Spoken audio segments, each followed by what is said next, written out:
ડાલીબાઈના જીવન ચરિત્રની કથા અહીંથી શરૂઆત થાય. ડાલીબાઈ કોણ હતા, કઈ રીતે રામદેવજી મહારાજનો મેળાપ થાય, એ પવિત્ર કથા અરજી ભાટી રામદેવ કથામાં બતાવે છે.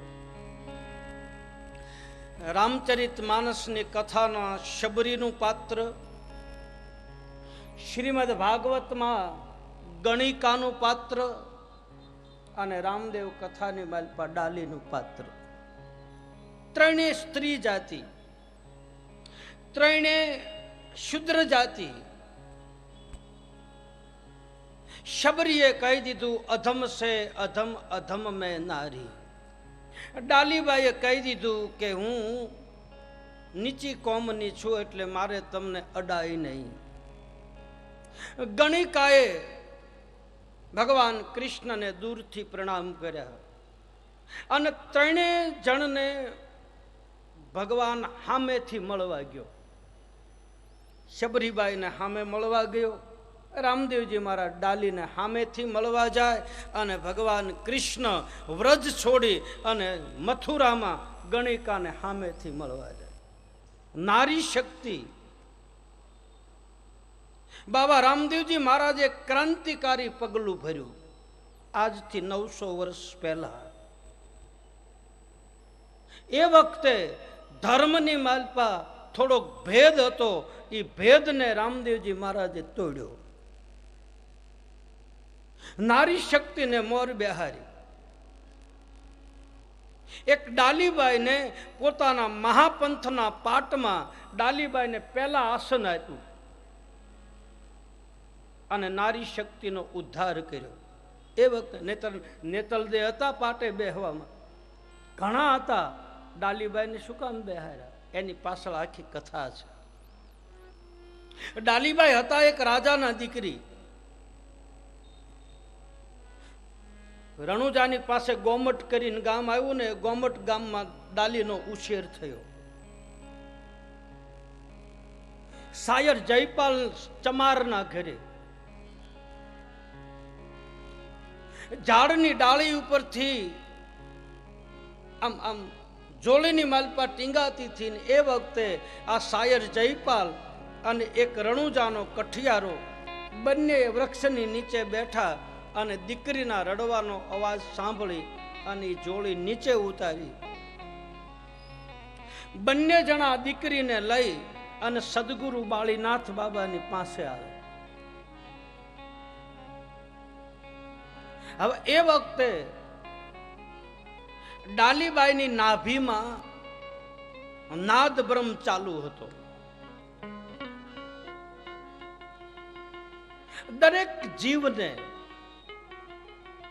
માતાના ઉદરમાં જ્યારે જીવ હોય એ વખતે એનો નાદ બ્રહ્મ ચાલુ હોય છે. પરમાત્માની હારે, બ્રહ્મની હારે, ભગવાનની હારે જે ગણો તે એની હારે એનો સંબંધ હોય છે, ગર્ભની અંદર રહેલા જીવનો. અને એ માતાઓને ખબર હોય કે બાળકનો જન્મ થાય તારે એની નાભી હારે એક નાળ જોડાયેલી હોય છે, એક રગ હોય છે, એને નાળ કહે આપણી દેશી ભાષામાં. અને એ નાળ જ્યારે કાપે પછી જ બાળક બોલે, ત્યાં સુધી બોલતું નથી. એ નાળ કાપ્યા પછી બાળકના મુખમાંથી 3 માંથી એક શબ્દ નીકળે. કાં તો એ નીકળે, કાં ઉ નીકળે અને કાં માં નીકળે. આ પહેલા શબ્દો નીકળે. આ પૃથ્વી ઉપર આ જીવ માના ઉદરમાંથી બહાર આવે અને જેવો બ્રહ્મની હારે સંબંધ છે એ કપાઈ જાય અને બ્રહ્મ ભાવ મટી જાય અને જીવ ભાવમાં આ જીવનું રૂપાંતર થાય, ત્યારે એમાંથી 3 શબ્દોમાંથી એક શબ્દ નીકળે. પતંજલિ મહારાજ યોગ શાસ્ત્રમાં લખે, આપણા મહાપુરુષો કહે, આપણા ભજનાનંદી પુરુષો કહે, આપણા સંતો બતાવે. કાં તો એના મુખમાંથી એ નીકળે, કાં ઉ નીકળે અને કાં તો માં નીકળે. અકાર, ઉકાર અને મકાર આ ત્રણેય માત્રા ભેગી થાય એની બને છે ઓમકાર, અને એના માથે જે બીજનો ચાંદ છે અને એની માલપા રહેલી જે બિંદી છે એ બિંદીનું ધ્યાન કરવાનું મહાપુરુષો કહે છે. બીજના ચાંદની માલપા નાદ બ્રહ્મ બધાને ચાલુ હોય છે. એ કુંડલીની શક્તિ એને કહે. એ કુંડલીની શક્તિ ઊંધા માથે હોય છે. ઉર્ધમૂલમ મધશાખમ ગીતાજીના 15મા અધ્યાયમાં બતાવે. એ નાંગણી જેમ આમ ઊંધી પડી હોય, એનું મુખ નીચે હોય. કરંડિયામાં મદારી નાગ લઈને નીકળે ને તો એ નાંગણી પૂરેલી હોય ને એનું મોઢું નીચે હોય, ઉપર ન હોય. આમ આંટો મારેલી કુંડલીની શક્તિ નીચે હોય. આ યોગી પુરુષો, જે મહાપુરુષો, જેટલા જેટલા ભજનાનંદી, સુખરામ બાપા, પછી સવારામ બાપા, જે રામદેવજી મહારાજની નિજાર પંથની ધારાને જે વરેલા છે, આ લોકોને પોતાની સૂક્ષ્મણા નાડી માલપાથી ચાલુ થઈ ગયેલી અને એનો નાદ બ્રહ્મ ચાલુ થઈ ગયેલો. એટલે એ લોકો એની અંદર સદગુરુએ આપેલા શબ્દને માલપા પોરવી દે, અને સદગુરુએ આપેલા શબ્દને એ સુરતાની માલપા પોરવી દે. તો સવારામ બાપો બતાવે કે સુરતા શબ્દને ભેટે તો તારો સાહેબ માલપા બોલે. અને એ જગાડવા માટે, એ ચાવી મળવા માટે મારે તમારે કોઈ જાણકાર સદગુરુ હોય, બ્રહ્મનિષ્ઠ પુરુષ હોય, જાગ્રત પુરુષ હોય, તત્વવેતા પુરુષ હોય, ચોત્રીય બ્રહ્મનિષ્ઠ જેને કહે, એવો કોઈ મહાપુરુષ મળી જાય અને મારા તમારા ભીતરમાં રહેલી એ ચાવી લગાડે, અને ચાવી લગાડે તો માલપાથી નાદ ચાલુ થાય. એને કહે છે ધ્યાન યોગ. મળવી કઠિન, લાખો અને લોયણ એના જીવનની માલપા ઘટના છે. લાખો અને લોયણ બે પતિ પત્ની નથી, બે ગુરુ ભાઈ બહેન છે.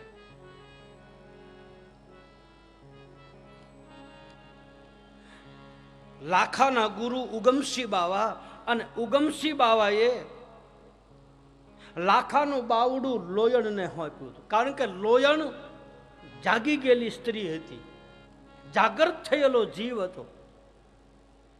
લોયણના ગુરુ શેલરસિંહ બાવો ઢેલડી નગરમાં રાવત રણસિંહ થયા, અને રાવત રણસિંહે સતી દાળદેનો શેડો પકડ્યો. અને એ વખતે મોરબી, ઢેલડી નગર એટલે મોરબી, મોરબીની માલપા જ્યારે પાટ માંડ્યો, એ વખતે તમામ ગત ગંગા ભેગી થઈ. એ વખતે શેલરસિંહ બાવો 14 વર્ષનો હતો. રાવત રણસિંહના દીકરા, એનું નામ શેલરસિંહ બાવો.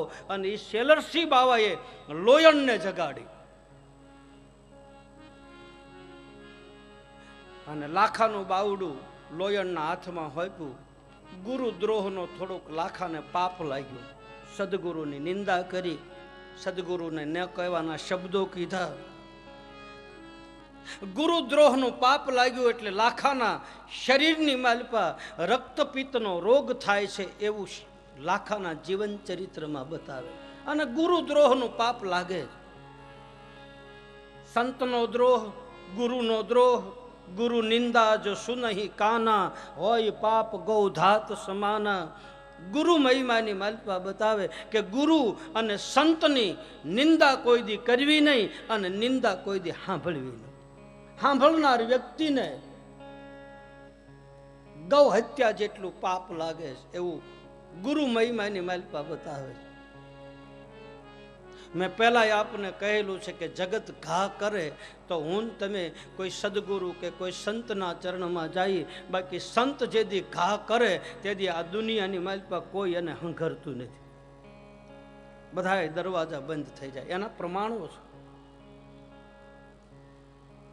લાખાએ ગુરુની નિંદા કરી, ગુરુ ગાદીનો મોહ લાગ્યો, ગુરુપદ ઉપર બેહવાનો એને મોહ થયો. ગુરુ ગાદી ઉપર કે હું બેહી જાઉં, હું બધું લઈ લઉં, અને હવે મારા ગુરુ જેમ પૂજાય એમ હું પૂજાઉં, અને મારા ઘરે ઘરે મારી પધરામણી થાય. આવું લાખાને માલપાથી મોહ જાગ્યો. અને મોહ જાગે પછી જ દુઃખ પેદા થાય. જ્યાં સુધી મોહ ન જાગે ત્યાં સુધી આ જીવને દુઃખ નથી હોતા. મોહ સકલ વ્યાધીન કર મૂલા. લાખાને ભરોસો રહ્યો નહીં. એને એમ થયું કે આ ગાદી ને આ બધું સિદ્ધિ ને બધું મારો સદગુરુ બીજાને આપી દેશે. પણ ગુરુએ તો નક્કી કરેલું હતું કે આ ગુરુની પાસે જે વસ્તુ હોય ને એ હંમેશા સાધકની જ હોય છે. સાધકને એટલો ભરોસો હોવો જોઈએ. ગુરુની પાસે જે સિદ્ધિ હોય, ભજન હોય, બાપની મિલકત હોય ને એ છોકરાની જ હોય. પણ છોકરાને ભરોસો રહેતો નથી કે મારો બાપ બીજાને દઈ દે. એટલા માટે જેમ સંસારમાં વિખવાદ પેદા થાય એમ આ ધર્મની પીઠ ઉપર પણ વિખવાદ પેદા થાય. જો સાધક ભરોસો રાખે કે મારા સદગુરુની પાસે પડેલી કમાણી એ મારી જ છે, આજ નહીં તો કાલ, કાલ નહીં તો પરસો આપણે એવા લાયક બની, આપણે એવા અધિકારી બની, આપણે એવા આમ જીલી એકી એવા થાય તેથી મારો ને તમારો સદગુરુ મને ને તમને જેટલું પડ્યું હોય એટલું આપે છે. આપણે લાયકાત હોય તો, અધિકાર હોય તો. અને લાયકાત વગર ભાઈ તમે દુકાને કે ઓફિસમાં કે પેઢીએ કે કોઈ ધંધો તમારા દીકરાને તમે 10 વખત ટકોરા મારી અને લાયક બને પછી તમે ચાવી આપો કે આલે હવે તું આ દુકાન સંભાળ, હવે તું આ ધંધો સંભાળ, હવે તું આ ગાડી સંભાળ. પૂરેપૂરો નિપુણ થઈ જાય એને તમે આમ ટકોરા મારીને આમ સજાગ કરી નાખો અને પાત્રતા બની જાય. પછી બાપનો ખજાનો હોય ને એ દીકરાને ચાવી હોપીને એમ કે લે હવે તું પેઢી સંભાળ. જ્યાં સુધી લાયક ન થાય ત્યાં સુધી તમે લોકો ચાવી નથી હોપતા. હોપો. તમને ખબર છે કે મારો દીકરો હજી આ સંભાળી શકે એમ નથી, મારો દીકરો આ કારખાનું સંભાળે એમ નથી, મારો દીકરો આ બધાની હારે હળી મળીને રહે એવો નથી, તો એને થોડો ઘડાવા દે. અને ઘડાવા દાય અને એને ચારે કોરથી તમે ટીપો અને હરખો કરો. પછી તમે એમ કહો લે હવે માથાની પાઘડી મારા માથે હલવા માંડી, હવે તને પહેરાવી દઉં, હવે મારે પહેરવાની જરૂર નથી. પણ એ પાઘડીનો વજન સહન કરી શકે એમ હોય તો ને. હવે તમે એક સામાન્ય આ ખજાનાની ચાવી લાયકાત વગર નથી હોંપતા તો સદગુરુ આ અમર ઘરની ચાવી અધિકારી વગર કેમ હોપે ભાઈ? હા, આ તો અમૂલક ખજાનો છે, આ તો મોંઘી વસ્તુ છે. એ કાંઈ એમને થોડી આપી દે. કરોડો રૂપિયા, લાખો રૂપિયા, દુનિયાના મોટા મોટા મહાપુરુષોના તાજ ફકીરની પાસે ઝૂકે. શું કામ? એ મોંઘી વસ્તુ લેવા હાટું, નિજાનંદ લેવા હાટું, બ્રહ્માનંદ લેવા હાટું રાજા મહારાજાઓ સાધુના ચરણમાં, સદગુરુના ચરણમાં જાય છે. અમને મળી જાય, અમને કાંઈક પ્રાપ્ત થઈ જાય, ભીતરમાં સુખ મળે, ભીતરમાં આનંદ પ્રગટ થાય. એ ભાઈ આજ ભીતરમાંથી આનંદ કોઈને નથી. આજ બધાય હળગે છે, બધાય માલપાથી રોવે છે.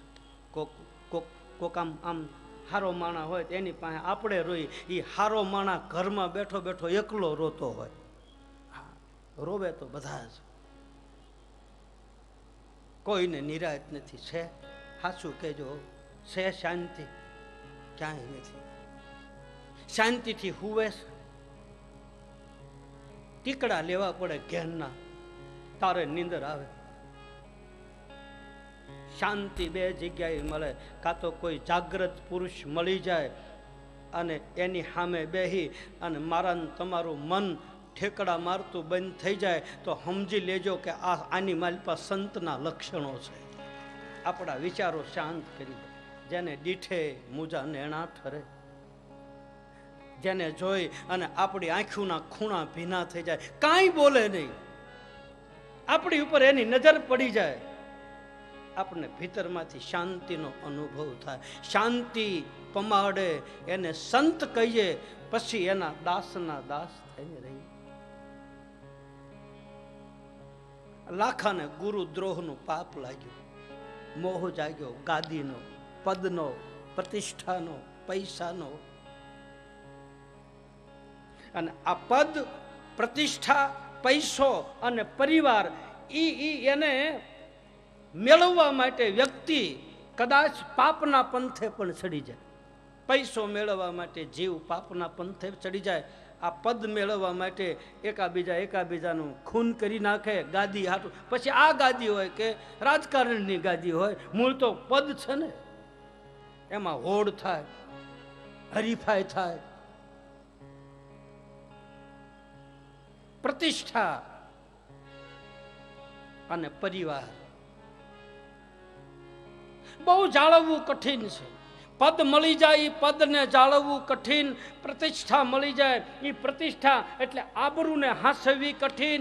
પૈસો મળી જાય એ પૈસાને હાંસવવો કઠિન. અને પરિવારમાં એક કરીને રહેવું એ કઠિન કામ છે. બધાને એક રાખવા એ તો મોભાદાર માણા. બધાની હારે હળી મળીને નાનાનું સાંભળે, મોટાનું સાંભળે, આમ પાડોશીનું સાંભળે, અને હાવ ગરીબ વ્યક્તિ હોય એનું સાંભળે. એક પરિવાર ઊભો કરે, અને એ પરિવાર જે ઊભો કરનારો વ્યક્તિ હોય છે એને બેય કોરના ખીલા ખાવા પડે તારે એનો પરિવાર રહે. આપણા ગામડામાં મોભારું બનાવતા, આ મોભ છે, મોભ. હવે આ બે પડાળ એ તો હવે ધાબા બનવા માંડ્યા. ન કઈ આપણે એ બે પડાળવાળા મકાન બનાવતા તો એ મોભ છે ને, મોભ એ પરિવારનો મોટો માણસ છે. એને બે પડાળના ખાવા પડે. ગામનાય ખીલા મારે અને ઘરનાય ખીલા મારે. એટલે તું મોટો છો સમજ ને, એટલે તું મોટો છો સમજ ને. કારણ કે વસ્તુ જ્યાં સુધી એનું મૂળ ન જણાય ત્યાં સુધી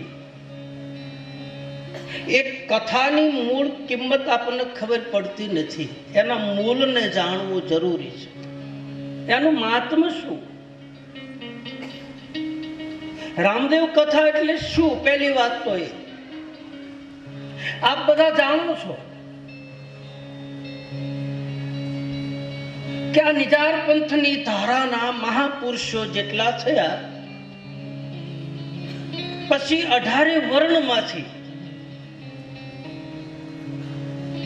એને આમાં આવી અને શું મેળવ્યું, અને મેળવ્યા પછી સમાજને શું આપ્યું,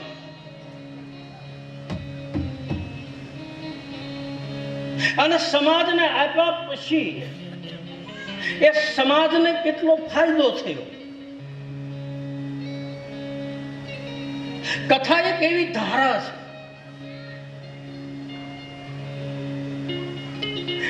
ડોંગરેજી બાપા એમ કહેતા કે કથાનો ઊંધો અક્ષર કરો તો થાક થાય, થાક. કથા શબ્દ લખે એનો ઊંધો અક્ષર વાંચો તો થાક થાય. તો પહેલો ફાયદો તો આ કથામાં મને તમને થાક ઉતારવાનો આ મોકો મળ્યો. આ થાકલો ખાવાનું ઠેકાણ. મારે તમારા માથા ઉપર જે વજનની જંજાળું છે, જે વજનની ગાંઠું મારા તમારા ઉપર વળી ગયેલી છે, એ જીવની જંજાળનું ગાંઠું કોણ છોડે? તો કે કોઈ સદગુરુ, કોઈ મહાપુરુષનો હાથ અડી જાય અને એની ગાંઠ છોડી નાખે તો એ ગાંઠું ઉઘડી.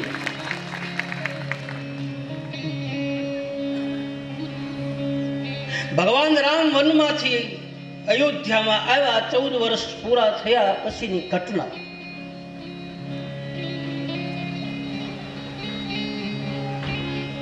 અને ત્યાર પછી બધાને નવા વસ્ત્રો પરિધાન કરાવે, જાનકીજીને સુંદર શણગાર સજાવીને પાટ મહર્ષિ બનાવવાની તૈયારી કરે. એમાં ભરતજી નંદીગ્રામમાં કુટિયા બાંધીને 14 વર્ષ સુધી સીતારામ સીતારામનું સ્મરણ કરે. પછી એના બધાની જટા ઉતરાવે. જટા એમાં ભરતજીના માથે જે જટા હોય છે, વશિષ્ઠ બાપજી ભરતનો હાથ પકડી અને રામની પાસે લાવે કે હે રાઘવ, આ ભરતને આ માથાની જટાની ગાંઠું ખોલ.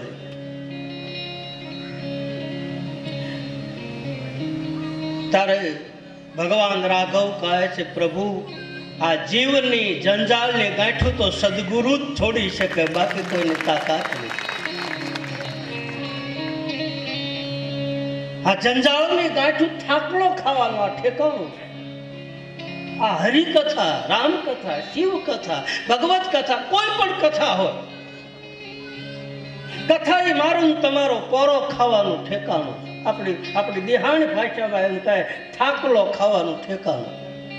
સારું જાડવું હોય, માથા ઉપર ભારો લઈ અને આપણે ખેતરમાંથી હાલ્યા આવતા હોય, ધોમ તડકો થયો હોય અને એમાં કોઈ આવો સાંયડો ભાળી જાય અને ભારો નીચે મૂકીને હાશ કરીને બેસી જાય અને એ હાશકારો જે નીકળે એ આવી સાયામાં નીકળે, બાકી નીકળે નહીં.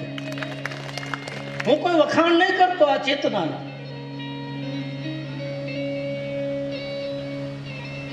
તો કથાનું મૂળ, કથાનું મહાત્મ્ય, પહેલું તો થાક ઉતારવાનું ઠેકાણું, પહેલું માધ્યમ એ બતાવે. બીજું કે આ સંસારમાં રહી અને જીવ હરિ તરફ કેમ ગતિ કરે, આ સંસારમાં રહી અને આ જીવાત્મા પરમ પદની પ્રાપ્તિ કેમ કરે એ રામદેવ કથામાં બતાવ્યું. જેને જતી અને સતીની ઉપાસના આપે, જેને એની ઉપમા આપે. જતી સતી નર નારી શબ્દ સુરતા બ્રહ્મ ને માયા. આમાં રહી અને પ્રભુ ભજન કેમ કરવું અને કઈ રીતે મહાપદની પ્રાપ્તિ કરવી એ રામદેવ કથામાં બતાવે. રામદેવ કથાની માલપા જ્ઞાન, ભક્તિ, કર્મ, યોગ, ધ્યાન, ધારણા, સમાધિ, આ તમામ વસ્તુ રામદેવજી મહારાજના જીવન ચરિત્રમાં બતાવે છે. એના એક એક પરસાઓ, એક એક એના દાખલાઓ, એક એક જે લાખા વણજારાનો પ્રસંગ લ્યો કે મેરિયા દરજીનો પ્રસંગ લ્યો કે ડાલીબાઈનો પ્રસંગ લ્યો, એની પાછળ જે છુપાયેલું રહસ્ય જે છે, જે આધ્યાત્મિક માર્ગ બતાવે, જે તત્વજ્ઞાન બતાવે, જે વેદનો નિચોડ બતાવે. રામદેવજી મહારાજની કથા એ 4 વેદનો સાર છે. એટલે જ રામદેવજી મહારાજના અક્ષરો 4 છે. રામ દેવ, 4 વેદનો નિચોડ છે. આ પવિત્ર ગંગાની ધારા છે, ગતની ધારા જેને કહે છે, ગત ગંગા.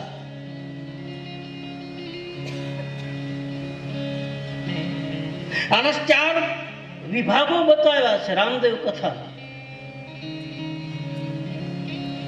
એક જ્ઞાનનો ઘાટ બનાવ્યો છે, એક ભક્તિનો ઘાટ બતાવે, એક કર્મનો ઘાટ બતાવે, એક શરણાગતિનો ઘાટ બતાવે, અથવા તો એક પ્રાર્થનાનો ઘાટ બતાવે, એક પુરુષાર્થનો ઘાટ બતાવે, એક પ્રતીક્ષાનો ઘાટ બતાવે અને એક પ્રાપ્તિનો ઘાટ બતાવે.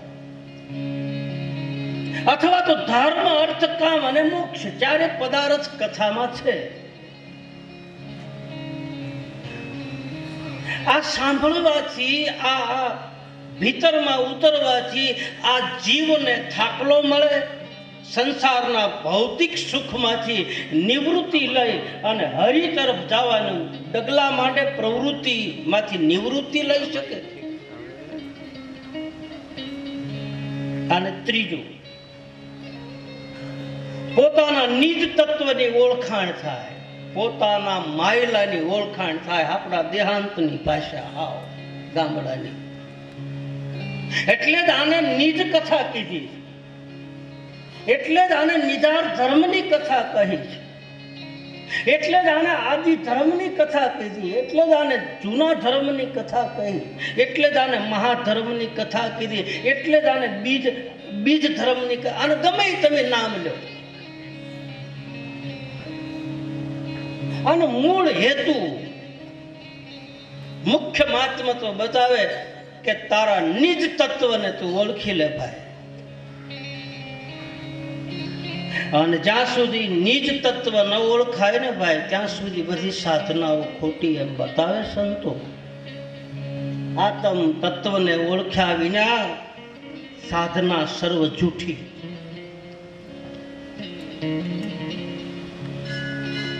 સુખરામ બાપાની ધારામાં સુખરામ બાપાએ નિજ તત્વને ઓળખી અને બીજાને ઓળખાવ્યું, અનુભવ કરાયો. પોતે અનુભવ કર્યો, બીજાને અનુભવ કરાવ્યો અને ઈ ઘરની ઓળખાણ કરાવી અને ઈ ધારા આમાં બેઠેલા અનેક માયલાઓને ઓળખાણ કરાવે છે આ ભરતદાસ.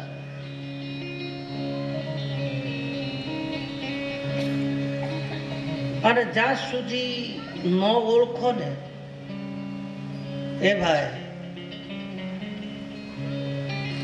મારી તમારી આજુબાજુમાં જ હોય છે. કામ દેજો બરાબર. આપ તો બધા ગુરુમુખી છો અને મને મજા આવે. આવા આવા આવા હંસગતિના બેઠા હોય અને જો મોતીડા વીણતા હોય તો માલપા પડ્યું હોય એ કાઢવું પડે. કારણ કે જાણકાર બેઠા, કિંમત કરનારા બેઠા. એક પ્રજાપતિ હતા. પ્રજાપતિ માટી ખોદતા થયા એમાંથી હીરો નીકળ્યો. એને ખબર નથી કે આ અમૂલક મણી છે, એટલે એ પોતે લઈ અને આમ બજારમાં માટી લઈને આવતો હતો. એમાં એક નગર શેઠની દુકાન, હાટડી. અને નગર શેઠે પ્રજાપતિના હાથમાં રહેલો એ મણીને જોઈ લીધો, ઓળખી ગયા. બોલાયો કે ભાઈ આયા, આ પાણો ક્યાંથી લાવ્યો? બોલે આ તો માટી ખોદતો હતો એમાંથી મને આ અમૂલક આ પથ્થર મળ્યો છે. પ્રજાપતિને ખબર નથી કે આ મોંઘા મૂળની વસ્તુ છે.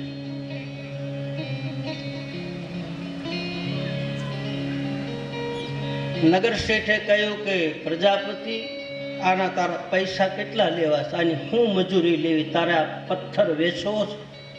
બોલે શેઠ પાણાનું શું આવે? બોલે નહીં, માગ એટલા રૂપિયા આપું. બોલે શેઠ મારી મશ્કરી ન કરો. બોલે નહીં, તું ગાંહડી બાંધીને ઉપાડી લે એટલા રૂપિયા તને આપું, તારી મેળાએ ચડાવી લે એટલે. નગર શેઠના કહેવાથી પછેડી પાછરી પ્રજાપતિ મારી પારાણી સિક્કા રૂપિયા નાખ્યા, પોતે ઉપાડે એટલા લઈ લીધા. હીરો હતો એ નગર શેઠે હાથમાં લીધો. જોજો, ધ્યાન દેજો બરાબર, આ વાતનો સાર અહીંયા પીડ્યો છે. હીરો હાથમાં લઈ અને નગર શેઠ સપના જોવે છે કે મેં ઓલા કુંભારને કેવો છેતર્યો. કરોડો રૂપિયા, અબજો રૂપિયા, ખરવો રૂપિયાનો આ નંગ મેં ખાલી મામૂલી કિંમતમાં લઈ લીધું. અને આમ હથેળીમાં આમ જોવે છે, એમાં હાથમાં ધ્રુજાટ આવ્યો. હથેળીમાંથી હીરો પડી ગયો અને લાદી ઉપર પડ્યો ને હીરાના બે ભાગ થઈ ગયા. અને માલપાથી જવાબ આવ્યો, અરે રે હે નગર શેઠ, તું જાણકાર હોવા છતાંય તે મારી કિંમત આવી કરી. આ કરતા તો મારું હૈયું ફાટી જાય ને એ હારું. એમ તને જાણકાર અહીંયા બેઠા છો એટલે આ મોતીડા નાખવાનું મન થાય. એવી જગ્યાએ નાખ્યા હોય તો બાપ શું કિંમતની ખબર ન હોય.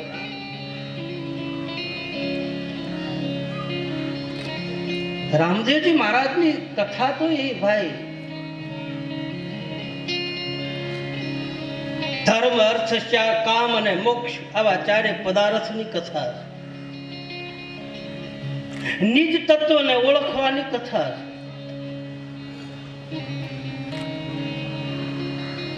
અને ઓળખી લીધા પછી આ જીવને કાંઈ કરવાનું રહેતું નથી. સાંભળજો એ ભાઈ, મારે ભાઈ કહેવાની ટેવ છે વધારે કથામાં. દરેક કથામાં મારે ભાઈ શબ્દ આવે.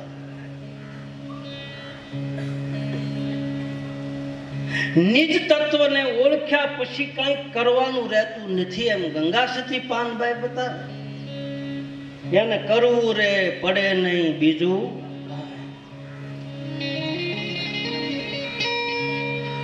એને પછી ચારે પદાર્થ એના ચરણમાં હોય.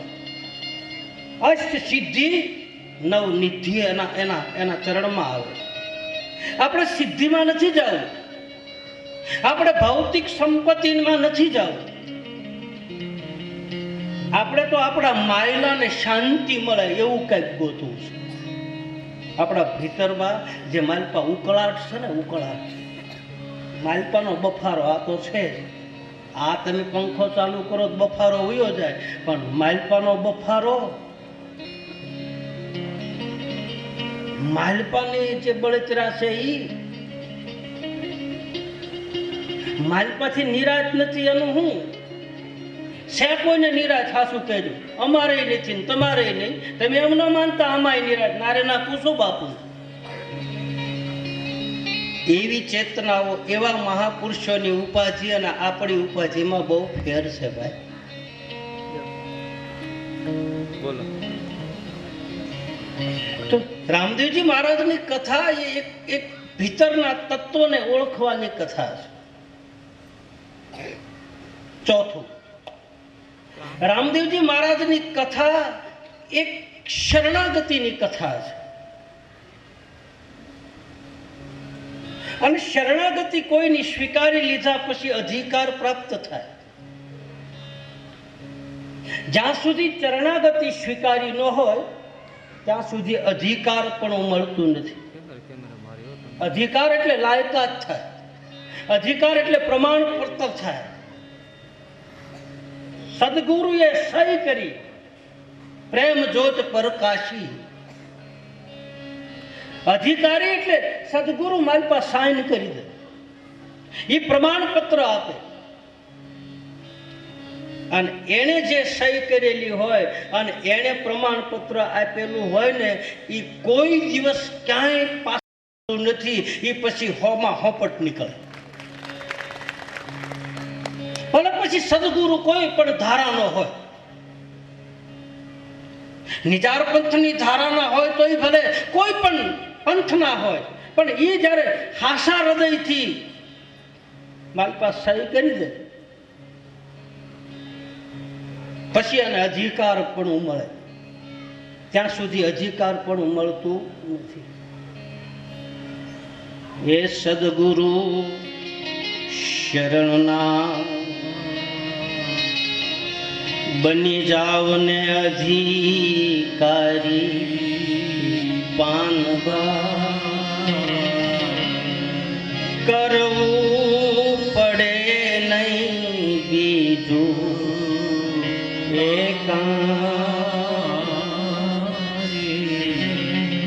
સદગુરુ શરણનાથ ને બની જાવ અધિકારી રે, કરવું પડે નહીં બીજું. અધિકાર મેળવવા માટે પાત્રતા જોઈ, લાયકાત જોઈ. આપણું ભણતર સારું હોવું જોઈએ, અને ભણતર સારું હોય તો જ આચાર્ય મારી પાસે સહી કરે. આપણા પ્રમાણપત્ર પહેલા કઢાવતા ને ગામડામાં, એમાં બધે ટકા મૂકતા, કાગળિયું આવતું એક, તમને ખબર હોય કે આની વર્તણૂક કેવી છે, આની રહેણી કેણી કેવી છે, આ કેવા ઉધામા કરેલા છે, કેટલા કાંકરા ખાઈ ગયેલો છે, કેટલા એની પાટીઓ ફોડી નાખેલી છે, આવું બધું પ્રમાણપત્રમાં લખતા.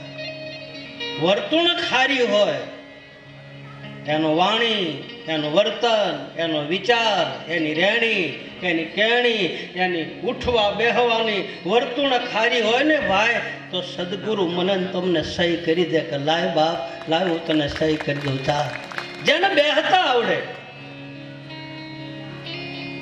જેને સીતારામ કે નારાયણ કરતા આવડે, આ બધું ભણતર ભણવાની કથા.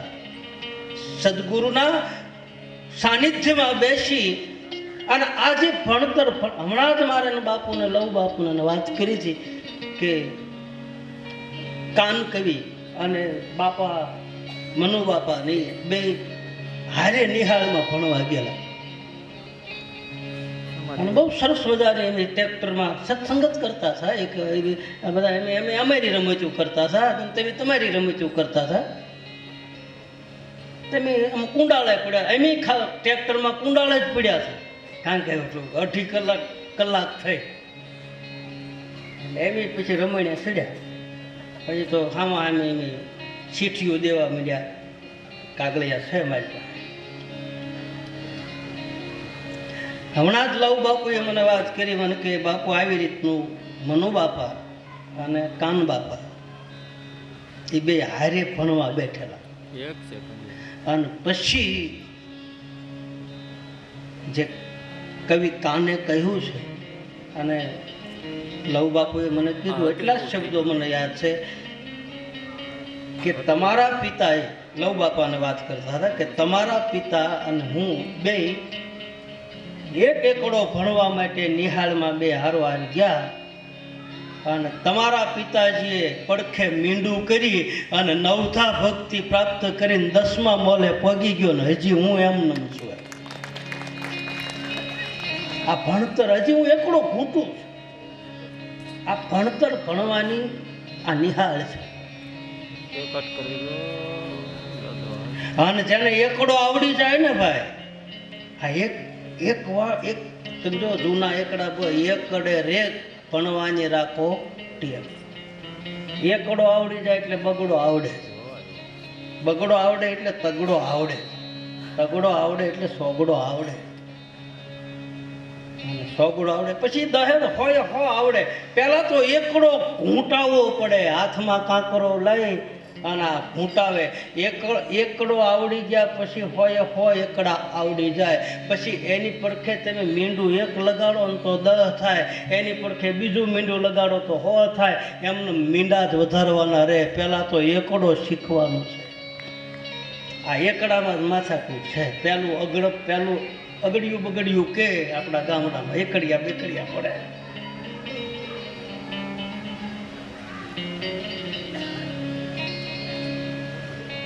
જીવતર કેમ જીવવું, જીવનમાં કેમ બધું આ બધી માયામાંથી, મોહમાંથી, આકાંક્ષામાંથી, મમતામાંથી, આ જીવને આ વિષયોમાંથી કેમ છૂટવું, એ આ કથા બતાવે. આસક્તિ, મોહ બહુ કઠિન છે, નથી છોડાતું. ત્યાગ, વૈરાગ, જ્ઞાન, ભક્તિ, કર્મ, ઉપાસના. રામદેવ કથાની મારી પાસે બધી ધારાઓ છે. રામદેવજી મહારાજના જે નિજાર પંથની ધારામાં જે મહાપુરુષો થયા ને ગત ગંગા, એ કોઈ કર્મના સિદ્ધાંતને માનવા વાળા હતા, કોઈ યોગના સિદ્ધાંતને માનવા વાળા હતા, કોઈ ધ્યાનના સિદ્ધાંતને માનવા વાળા હતા, કોઈ ભક્તિના સિદ્ધાંતને માનવા વાળા હતા. આ ગત આખી ગંગા જે છે ગત, એ ગતની માલપા કોઈ નિજ તત્વને માનનારા હતા, કોઈ સગુણ ઉપાસના કરનારા હતા અને કોઈ નિર્ગુણ ઉપાસના કરનારા હતા. આ બધી ગત ભેગી થઈ. તો એનો અર્થ એ ન થાય કે આ સગુણા નિર્ગુણા ખોટુના ના. અમુક મહાપુરુષો નિજાર પંથમાં જે થયા છે એ નિર્ગુણ બ્રહ્મને માનનારા પુરુષો છે. એ સગુણ આકારને નથી માનતા. એટલે જ રામદેવજી મહારાજના 2 સ્વરૂપ રાખ્યા. એક જ્યોત સ્વરૂપ છે અને એક મૂર્તિ સ્વરૂપ. જ્યોત સ્વરૂપ છે નિરાકારનું પ્રતીક છે, મૂર્તિ સ્વરૂપ એ સાકારનું પ્રતીક. તમારે કોઈ પણ વસ્તુ તમે બધા અમુક ભણેલા બિલ્ડરો છે, અમુક મકાનનું બાંધકામ કરતા હોય, એના બધાને ખ્યાલ હોય કે પ્રથમ તો તમારે જમીન જોયા પછી એનો આકાર, એનો પ્લાન બનાવવો પડે કે ન બનાવવો પડે. અહીંયા રસોડું કરવું પડે, અહીંયા મકાન કરવું પડે, અહીંયા સાલી મૂકવી પડે. આકાર, કાગળ ઉપર આકાર કરવો પડે, એનો પ્લાન બનાવવો પડે. અને પ્લાન બનાવ્યા પછી એનું નિર્માણ થાય અને પ્લાન બનાવ્યા આકાર બની ગયા પછી એ સાકાર બને.